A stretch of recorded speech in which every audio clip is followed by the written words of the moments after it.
Today we're going to be in Exodus chapter 18. Please hit that like button, share button, and subscribe button. Help this channel grow and help spread the word of the Lord to your friends and family. Here we go.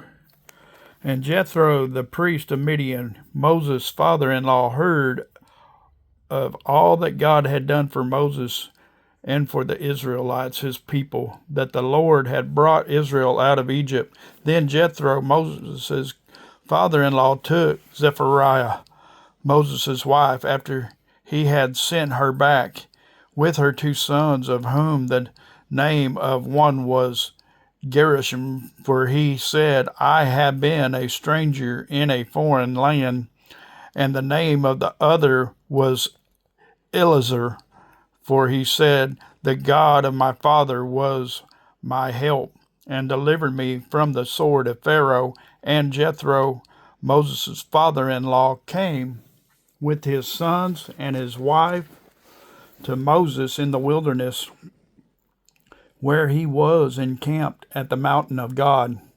Now he had said to Moses, I, your father-in-law Jethro, I coming to you with your wife and her 2 sons with her.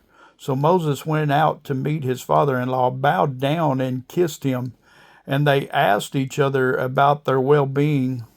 And they went into the tent, and Moses told his father-in-law all that the Lord had done to Pharaoh and to the Egyptians for Israel's sake, all the hardship that had come upon them on the way, and how the Lord had delivered them. Then Jethro rejoiced for all the good which the Lord had done for Israel, whom he had delivered out of the hands of the Egyptians. And Jethro said, Blessed be the Lord, who has delivered you out of the hand of the Egyptians and out of the hand of Pharaoh, and who has delivered the people from under the hand of the Egyptians. Now I know that the Lord is greater than all the gods, for in the very thing in which they behaved proudly, he was above them. Then Jethro, Moses' father-in-law, took a burnt offering and other sacrifices to offer to God, and Aaron came with all the elders of Israel to eat bread with Moses' father-in-law before God.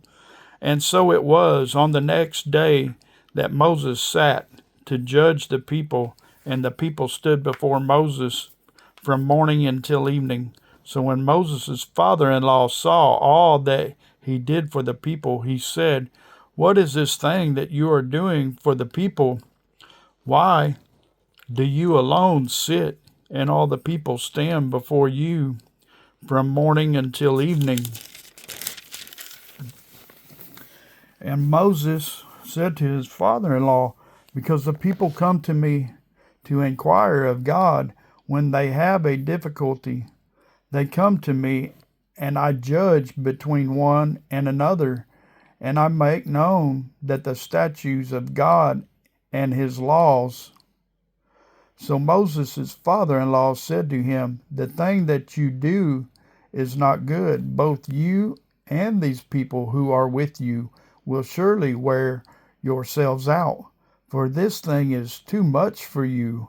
You are not able to perform it by yourself. Listen now to my voice. I will give you counsel, and God will be with you. Stand before God for the people, so that you may bring the difficulties to God, and you shall teach them the statutes and the laws, and show them the way in which they must walk, and the work they must do.